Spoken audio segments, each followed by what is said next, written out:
listen to me. And before I say anything else, before I go anywhere near the words that have been living in me for longer than I know how to measure, I need you to do something that I understand is not easy. I need you to stop, just for a moment. Stop the moving and the managing and the getting through the day and the performing of okayness that has become so habitual that you may have forgotten it is a performance. Stop all of it and be here in this moment with me, with these words that are coming from the deepest and most honest place I have ever spoken from. Because what I want to say to you today is not a speech. It is not a collection of beautiful sentences designed to produce a particular feeling and then dissolve when the feeling passes. It is a letter, the letter I've been writing in my heart every single day since the distance between us became the primary fact of my life.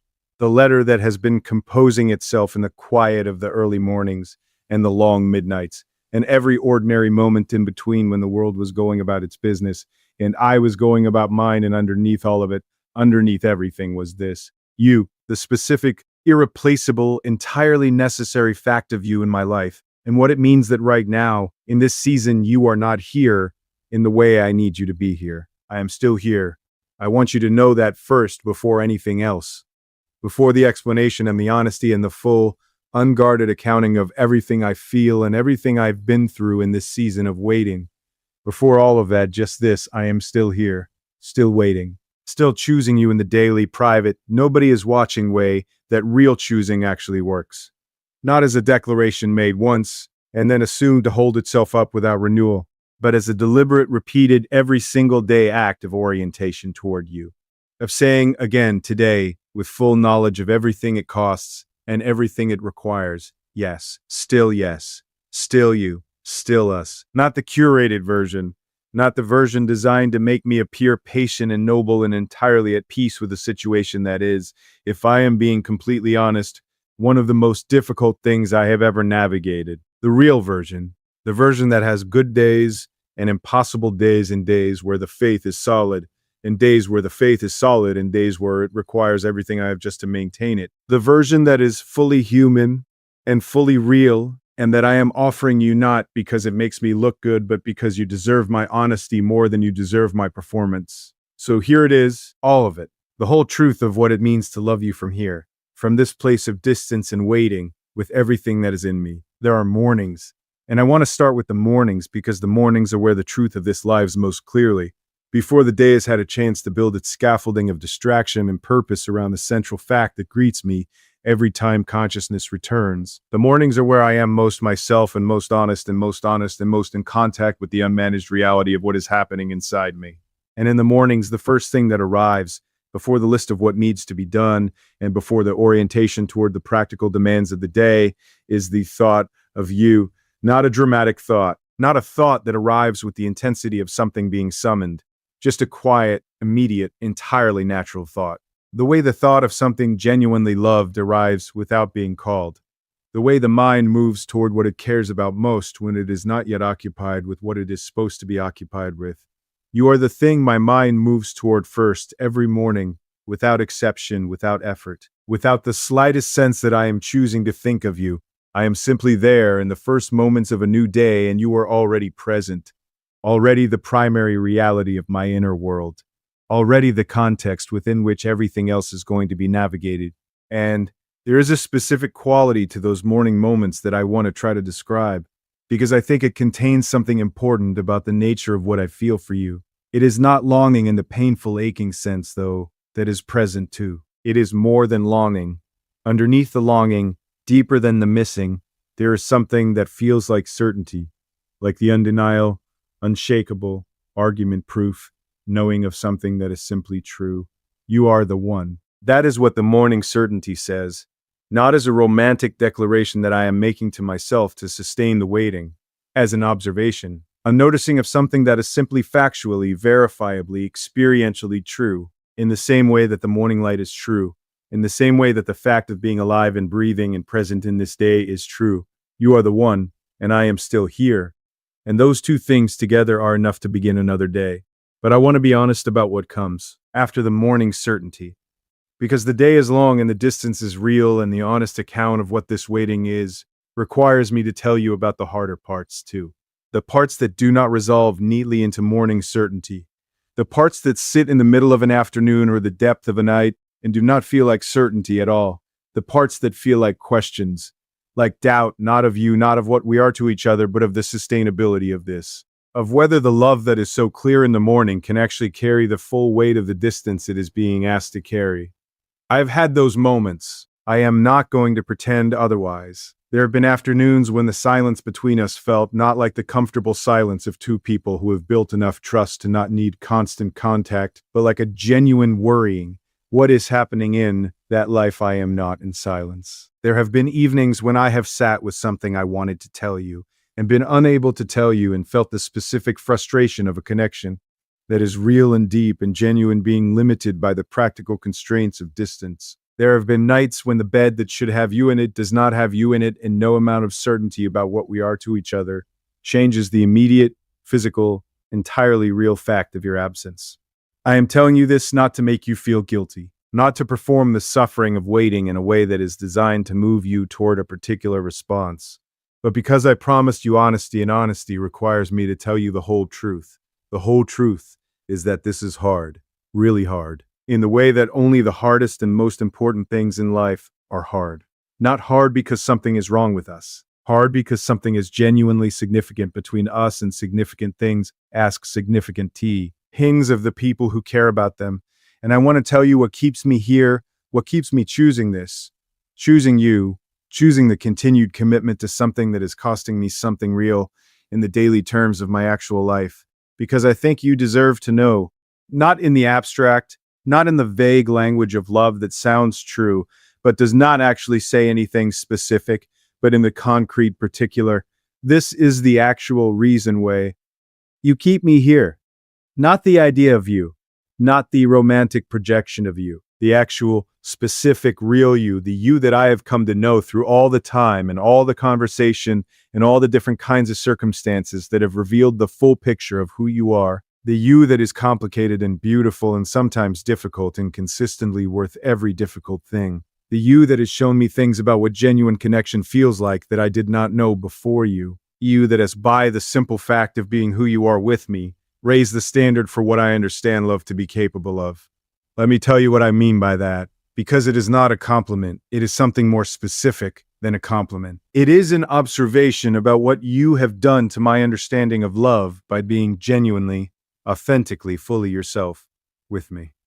Before you, I had a working model of what love looked like. It was a reasonable model, built from experience and observation and the accumulated information of a life that had included genuine caring for other people. It was not a bad model, but it was incomplete in ways I could not have known it was incomplete in ways I could not have known it was incomplete until I encountered something that went beyond it. Until I encountered you, and what you showed me, by being who you are, and by the specific quality of connection that emerged between us, was that the model I had been working with was a smaller version of what was actually possible. You showed me what it feels like to be genuinely known, not known in the sense of someone having information about you, known in the sense of being seen, seen all the way through to the specific, particular, unrepeatable person that lives underneath the presentation and the performance and the social surface. The you that exists before you decide what to show people. The you that is not curated. And being known in that way, being met at that level, by you changed something in me that cannot be changed back. Not because I would want to change it back. Not because I would want to change it back, but because it is the kind of change that is permanent, that restructures your understanding of what is possible and what you deserve and what you will not accept as a substitute for what you now know is real. That is you. You did that. You showed me that level of knowing is possible and that I am capable of receiving it, and that what it feels like to be received in that way is so qualitatively different from everything that came before it, that nothing before it and nothing that could come after it, unless it were you, would be the same kind of thing. You raised the standard, not as a burden, as a gift, as the specific irreplaceable, only you gift of showing me the full version of what love is capable of, and that is why I am still here, because I have seen the full version, and the full version is you, and settling for anything less than the full version, now that I know what the full version feels like, would be a kind of lie that I am not capable of living. I want to talk about the specific ways I love you, because love is not a single thing. It is not a feeling that can be adequately described in a single word or a single declaration. It is a collection of specific, daily, concrete, particular ways of caring about and being oriented toward another person. And I was ant to tell you about the specific ways mine works, about the specific forms that my love for you takes in the daily reality of my actual life. I love you in the way that makes me want to tell you things. Everything. The small things that happen in the middle of an ordinary day that would be nothing if I could not tell them to you, but that becomes something when I imagine telling you. The funny thing that happened. The thought that arrived unexpectedly, the thing I read that I immediately thought you would love, the moment of beauty I encountered that I wanted to share. All of it accumulates in me during the hours when we are not in contact as a kind of telling debt that I carry happily, because the accumulation of it is itself a form of intimacy. The things I save for you, the things I put in the mental pocket that has your name on it, are a constant, quiet, entirely pleasant evidence of how thoroughly you are part of my daily inner life. Not a secondary one that I attend to when the primary concerns have been addressed, a primary one. The one that sits alongside my own well-being is one of the things that most directly determines the quality of my experience of any given day. When you are struggling, I feel it. Not in a dramatic or overwhelming way, in the quiet, constant background of everything way of someone whose inner weather is genuinely connected to the inner weather of someone they love. When you are at peace, there is a corresponding quality of peace in me. When you are anxious or in pain or carrying something heavy, I carry something of that too, not as a burden, as the evidence of genuine connection, the porous boundary that exists between two people who are genuinely bonded in the way we are genuinely bonded. I love you in the way that makes me want to be better. Not better for you, not in the performing for an audience sense of wanting to appear better than I am, better in myself, more honest with myself, more courageous in the places where courage is needed, more patient, more generous, more genuinely present in the moments that deserve genuine presence. Your standard for what love and relationship and genuine human decency looks like is high. Not because you demand anything explicitly, but because who you are, the quality of person you are, the specific ways you show up for the people you love, creates a kind of quiet invitation to rise, to be more fully the person I am capable of being. And I want to answer that invitation every day as a genuine act of love rather than as a performance for your approval. I love you in the way that makes forgiveness easy. Not the forgiveness of things that need forgiving, though that too, but the forgiveness that is simply the natural result of seeing someone clearly and loving what you see. The specific quality of warmth and patience and non-judgment that comes from genuinely caring about someone's wholeness rather than simply their performance. When you are at your most difficult, when you are carrying something that makes you harder to be with, when the circumstances of your life are producing a version of you that is not your best version, the love does not go anywhere. It adjusts. It finds the way to be present with the version that is here rather than waiting for the better version to return. That is the love I have for you, the kind that is not contingent on your performance of okayness, the kind that is genuinely present for all of it. And I love you in the way that makes the future feel like something to move toward, rather than something to be uncertain about. The future, for most of my life, has been an abstract thing. Something ahead, something that would be addressed when it arrived. Summit, thing that did not yet have the specific, concrete, personal quality of something I was actually moving toward with genuine direction and genuine intention. You gave the future a face, you made it specific. You turned it from an abstraction into a destination, and the destination has your name on it, has our names on it, has the specific, detailed, imagined quality of a life that we have talked about and built in words and that I carry around with me as a picture that is not a fantasy but a plan, a direction, a genuine, real, intended destination. I am still moving toward that destination every day through the distance and the waiting and the difficulty and the doubt. I am still oriented toward it, still building toward it, still choosing it, still choosing you. Now I want to say something that I have been hesitant to say. Something that the protection I naturally extend to the things I love most has kept me from saying directly and clearly, because saying it directly and clearly makes it real, in a way that managing it in private does not. But I am going to say it, because you deserve my honesty more than you deserve my protection of my own vulnerability. I am afraid. I want you to know that I am afraid. Not of you, not of what we are, not of the love that is between us, which is the clearest and most certain thing in my current experience of my own life. I am afraid of something much more specific and much more honest than that. I am afraid of time, of what time can do, to even the most genuine, most deeply rooted, most carefully tended love, when it is separated by distance and sustained across the gap by only the strength of feeling and the deliberate choice to keep choosing. I am afraid of the slow erosion that distance produces. Not the dramatic falling apart, but the quiet, gradual, almost imperceptible drift that can happen when two people are living their say. Parade lives, and the connection that links them is real, but not daily, not embodied, not woven into the ordinary fabric of two lives being lived in the same space. I have seen it happen to other people, to other loves that were genuine and deep and that both people intended to protect. The drift that happens not because either person stopped caring, but because the daily reality of a life being lived takes up space and the love, however real, does not have the daily contact it needs to stay vivid, to stay immediate, to stay the living, breathing, continuously updated reality of two people who are genuinely present to each other, rather than the beautiful, fixed, increasingly distant memory of something that once was. That is the fear. Not that we will stop loving each other in some dramatic way, but that without the proximity, without the daily contact, without the ordinary, unglamorous, entirely necessary business of two people being genuinely present in each other's daily lives, the love will remain but become something different from what it needs to be, something more like a treasured memory than a living present, something that both people still feel, but that is no longer quite reaching the same place in both of them at the same time. I am telling you this because the fear is real and you deserve to know it is real, not so that you will feel pressured by it, but because hiding it from you while continuing to carry it alone would be a form of dishonesty that I am not willing to engage in with you. Because the whole point of what we are to each other, the specific, irreplaceable quality of what we have built, is that it is a place where the real things can be said, where the fear does not have to be managed away before it is presented, where the whole truth, including the parts that are not comfortable, has a home. The fear has a home.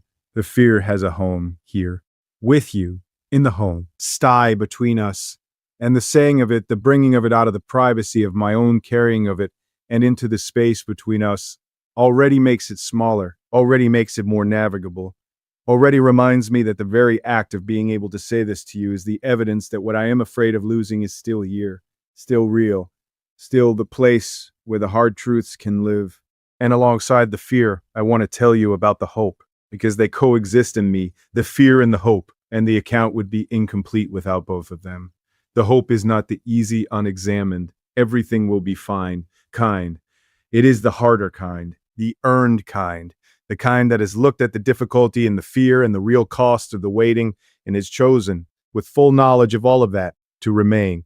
The hope is based on specific things, not on wishful thinking, not on the romantic conviction that love conquers all, which is true in some senses and dangerously untrue in others, on specific, observable, verifiable things about us and about what we have built and about the quality of what is between us. It is based on the specific quality of our understanding of each other, the way we have consistently, across all the circumstances and all the seasons and all the different versions of ourselves that we have been in each other's presence, managed to genuinely see and genuinely receive each other. Not perfectly, not without the misunderstandings and the moments of talking past each other that are part of any genuine relationship between two genuinely different people, but consistently, with a return to genuine understanding that has been reliable enough to build a trust on, a trust that the understanding is always available even when it is temporarily obscured, that the path back to each other is always findable because we have found it repeatedly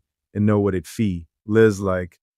It is based on the specific way we have handled difficulty together, not by avoiding it, not by managing it into a more comfortable shape before addressing it, by going into it, by being willing to have the conversations that were hard to have and to stay in them until they produced something genuine, rather than retreating into the safe truths of managed distance. That willingness, that specific, demonstrated, repeatedly evidenced willingness to go into the difficulty rather than around it, is one of the most reliable indicators I know of a relationship that has what it takes, not to be without difficulty, to navigate difficulty in a way that leaves both people more connected rather than more separated by the encounter. It is based on the laughter. This might sound like a small thing in the context of everything else I have said. It is not a small thing. The specific, particular, entirely ours quality of our humor together. The way we find the same things funny, The way the laughter between us is not the performed laughter of two people who are trying to have a good time, but the genuine, uncontrollable, tears in the eyes laughter of two people who are genuinely delighted by each other and by the specific, irreplaceable frequency on which they connect. That laughter is not available with everyone. It is not the result of two people who simply happen to have compatible senses of humor. It is the result of two people who know each other well enough to find the specific, personal, inside the relationship humor that only people who know each other that well can find. It is intimacy expressed as joy, and it is ours, and it sustains me, the memory of it, the anticipation of it, in ways that are more practically sustaining than almost anything else. It is based on the way you have loved me. I want to say this clearly and without the deflection that the modest care, full version of this would reach for. The way you have loved me has been extraordinary. Not perfect, not without the moments of falling short that all genuine human love contains, but extraordinary in the specific sense of being genuinely, particularly, specifically designed for who I actually am, rather than for who it would be convenient for me to be.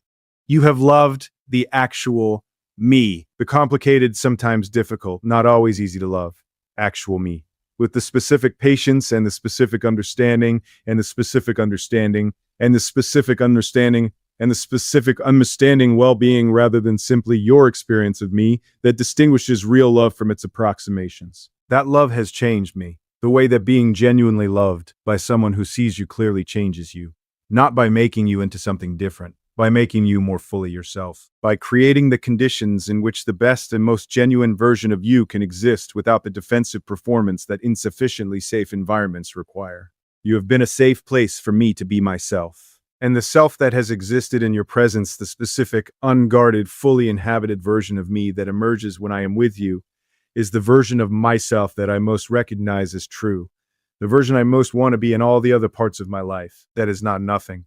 That is, in fact, one of the most significant gifts one human being can give another, and you have given it to me, and I have not forgotten it. I carry it with me, the knowing of what it feels like to be that version of myself, as a standard and a compass and a reminder of what is real and what is worth fighting for. I want to talk about the future now, the specific, intended, genuinely believed in future that I carry with me every day as the destination toward which all of this waiting is oriented. Because I think it is important for you to know that the future in my mind is not vague. It is not a general sense that things will be better eventually. It is specific. It has details. It has the texture of something that has been genuinely imagined and genuinely intended, rather than simply hoped for. The specific quality of mornings that are different from the mornings I described earlier, the solitary mornings of waiting, because you are in them, not doing anything dramatic. Being there, the sound of you in the kitchen, the specific smell of coffee being made, the unhurried quality of a morning that belongs to both of us, rather than only to me, the particular warmth of a day that begins with your presence as the first and most important fact. I imagine conversations, the long ones that wind through subjects and memories and ideas and possibilities and occasionally return to something said an hour earlier because one of us has thought of something new about it. The conversations that do not have an agenda and do not need to go anywhere, that are their own destination, that are the specific particular pleasure of two minds that enjoy finding out what they think together. I miss those conversations, even though we still have conversations, even at a distance, even across the gap. I miss the specific quality that the in-person conversations have that the remote ones cannot quite replicate. The way a look or a gesture or a shared glance across a room does the work of a paragraph of words, the way being in the same physical space allows for the full bandwidth of communication that human beings are designed for, but that distance necessarily narrows. I imagine ordinary days, the days that are not special in any external sense, the days that have nothing to recommend them except that we are navigating them together, the errands and the small decisions, and the comfortable routine. Know of a shared life and all the ordinary, unglamorous, entirely necessary business of two people being genuinely present to each other in the daily reality of a life being lived. I imagine those days with a longing that is itself a form of love, because the longing for the ordinary with you is the longing for the specific, irreplaceable quality of daily life that only your presence makes possible. And I imagine the moments that do not fit into any of these categories, the unexpected ones, the ones that arrive without warning in the middle of an ordinary day and turn it into something else. The moment when something is said that neither of us expected to say and that opens something new between us. The moment when one of us is struggling and the other one shows up in exactly the right way. The moment when something beautiful happens and we experience it together, and the experience of it is multiplied by the sharing of it. Those moments, the unpredictable ones, the ones that cannot be planned or imagined in advance, but that are the actual substance of a shared life, I look forward to all of them, including the ones I cannot picture yet, especially those. This is the future I am waiting for. This is what the waiting is for, not the dramatic arrival of something that resolves everything at once. The quiet, daily, ordinary, entirely extraordinary business of being in the same life with you. Now I want to address something directly, something that I suspect has been present in the background of this conversation, even though I have not said it directly yet. The question of whether the waiting is sustainable, whether the love that I am describing and that is so clearly real to me is strong enough and grounded enough and genuinely mutual enough to continue to be worth what it is costing both of us. Whether there is a version of this that ends well, whether the destination I have been describing is actually reachable, or whether it is the beautiful, sustaining, ultimately unreachable fantasy of someone who has loved too much and too long to be objective about what is actually possible.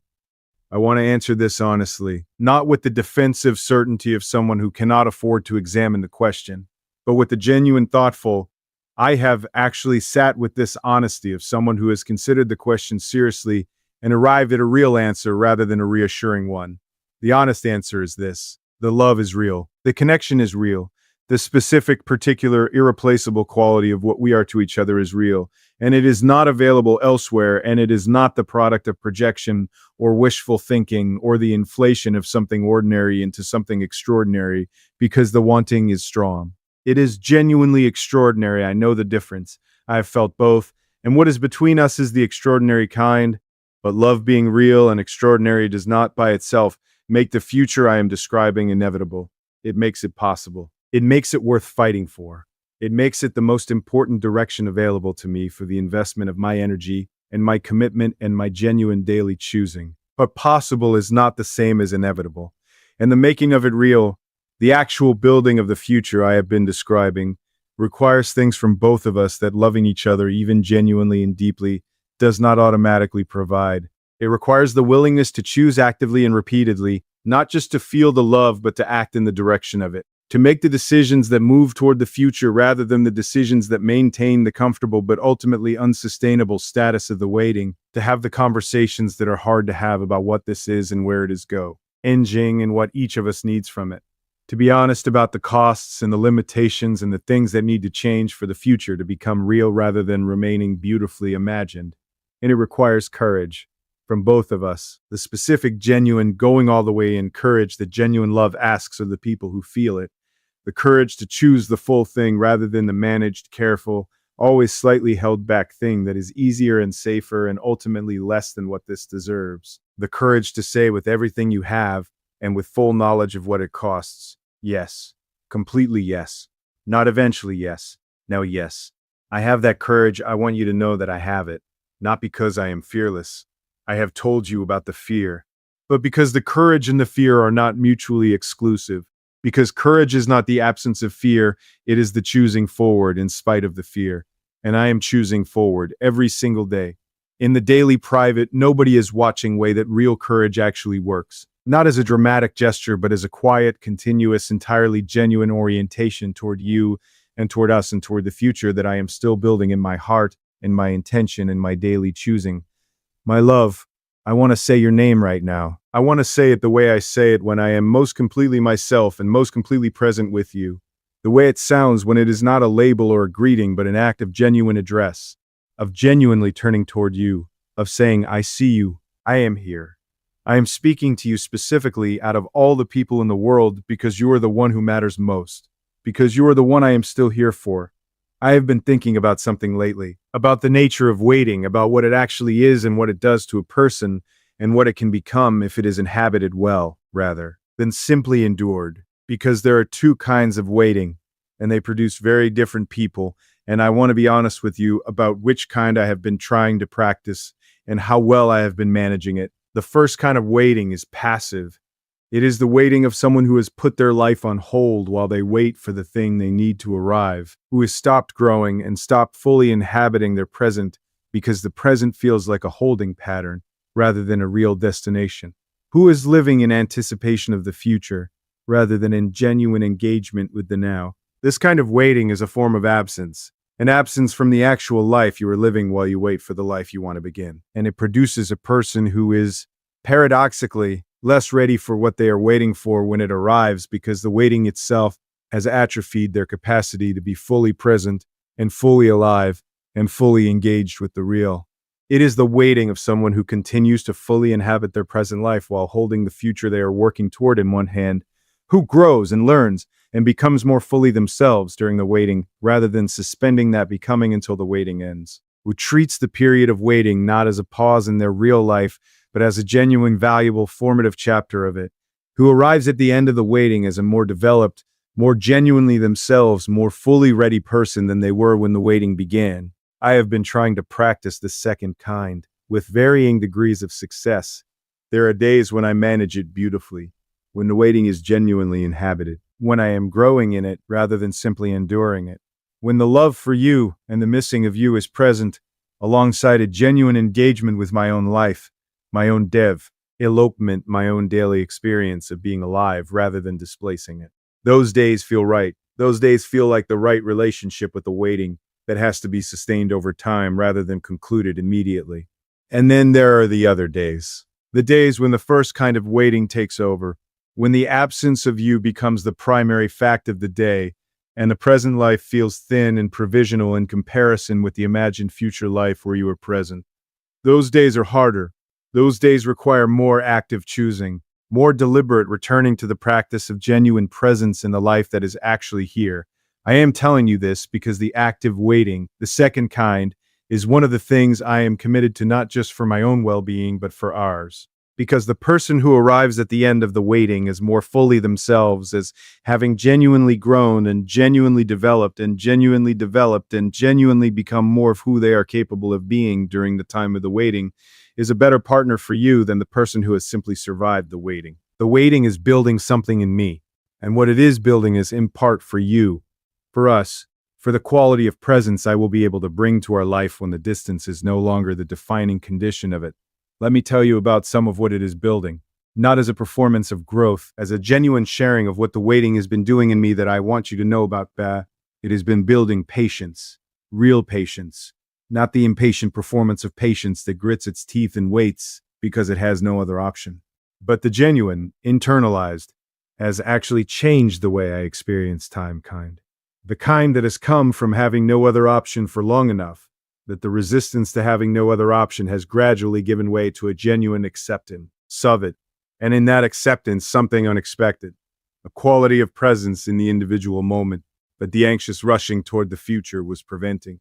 The waiting has slowed me down, has grounded me in the specific, immediate, genuinely available richness of the present in a way that the previous, always oriented toward the next thing version of me was not capable of. And this slowing, this grounding, this capacity to be genuinely present in the moment I am actually in is going to make me a better person to be with. A more genuinely available, more truly present, more fully there partner than I was before the waiting taught me this. It has been building honesty. The specific, deep, sometimes uncomfortable kind of honesty that comes from having too much time alone with yourself to maintain the comfortable self-deceptions that busy, distracting, constantly externally occupied lives can sustain. In the quiet of the waiting, in the many hours of genuine solitude that the distance has produced, I've had no choice but to encounter myself. The full version, including the parts that I would rather not have had to look at, my own patterns, my own defenses, the specific ways I have historically protected myself from the vulnerability that genuine love requires, the places where I have held back when I should have gone in, the fears that have gone in, the fears that have sometimes masqueraded as wisdom. I have seen all of this clearly, without the distraction that would have allowed me to avoid seeing it, and the seeing has produced, not immediately and not without resistance, a genuine reckoning with these things, a genuine commitment to doing differently, to going in rather than holding back, to choosing the full vulnerability of genuine love over the partial safety of managed intimacy, This honesty, this willingness to see myself clearly and to commit to what the seeing asks of me is Al. So for you, is also something the waiting has been building that belongs in part to us. The version of me that is willing to be fully seen and fully vulnerable and fully in is the partner you deserve, and the waiting has been doing the work of building that version, not completely, not without ongoing effort, but genuinely, at the level where it counts. And it has been building appreciation, the specific bone deep. Nothing can produce this except its absibs, its abseps, its absibs, it accepts a substance appreciation for the thing you love most. I did not need the distance to know that I loved you. I have known that from early in what we are to each other, in the way that genuine recognitions arrive before you have had time to build a rational case for them. But the distance has given me a clarity about the specific quality of what we have that proximity does not always permit. Proximity has its own kind of fog. Proximity has its own kind of fog, the comfortable familiarity that can make the extraordinary feel ordinary, that can make the genuinely irreplaceable feel like the expected background of a life. The distance has cleared that fog, has made everything specific and vivid and undeniable, has made the value of what we are to each other impossible to take for granted, because the taking for granted requires a presence that the distance has made unavailable. I know now, with a specificity that I did not have before the waiting, exactly what it is about you that is irreplaceable. Not in the general, you mean everything sense that is true but imprecise. In the specific particular, this is the actual thing sense, the specific quality of the way you think, the specific register of your humor, the specific way you love, the specific quality of safety that being with you produces in me, the specific ease of being exactly myself in your presence. All of these things, which proximity could allow to become assumed, the distance has made unmistakably, gratefully, irreducibly clear, and that clarity is a gift. As painful as the conditions that produced it have been, it is one of the things I will carry from the season of waiting into the next season of being together. The appreciation that is built not from never having lost something, but from having genuinely felt the loss and having been changed by the feeling of it. I will never take for granted what the distance has taught me to value. And that not taking for granted, that sustained, active, daily appreciation for what we are to each other is one of the things I am most looking forward to bringing to our life together. My love, I need to tell you something that I have been building toward through everything I have said, and that I want to say as directly and as clearly and as clearly and as simply as I can, without the elaborate framing, without the careful preparation. Just directly as a statement of the most fundamental truth I have. I am in love with you, completely, without reservation, without the managed, partial, this far and no further kind of love that fear produces, all the way in. With everything that I am and everything that I have, and everything that this season of waiting and growing and building has made me into, I am in love with you in the specific, non-transferable tie. This is the one way that I understand now means that the settling for anything less than this would not be settling for less than perfect. It would be settling for less than perfect. It would be settling for less than real. And I am not capable of settling for less than real. Not anymore. Not after you have shown me what the real thing feels like. And I am asking you to come home, not to a place, to me, to this love that has been here every single day, faithful and full and completely oriented toward you, through everything that the distance and the waiting have required of it. To the future that has your name on it and that I have been building in my heart and my intention and my daily choosing, and that is ready as I am capable of making it for you to step into. I am not asking you to be ready immediately. I am not presenting this as an ultimatum or a demand or a pressure. I am presenting it as an invitation, as the most genuine, most open-handed, most completely meant invitation I have ever extended. Come home to this when you are ready. When the timing is right, when the things that need to be in place are in place, but know that the invitation is open, that it does not have a closing date, that it will be here when you arrive, as warm and as real and as completely meant as it is in this moment. I will be here. Not the dramatic, made in a heightened moment promise that feels true when it is made and becomes harder to keep as the ordinariness of time reasserts itself. The daily, renewed, privately held, entirely genuine promise of someone who has looked at all the costs and all the difficulties and all the genuine hard things about loving you across this distance and has chosen, again today, tomorrow, and in every day that comes after, to keep choosing you. Waiting in the active, growing, becoming more myself way. not the passive, life on hold way. Loving you in the daily, particular, entirely genuine way that my love for you actually works. Missing you in the honest, full bodied, not pretending it doesn't hurt way that the distance genuinely produces. Building toward you, building toward us, building toward the specific, detailed, entirely intended future that I carry with me everywhere I go as the most important direction available to me in my life.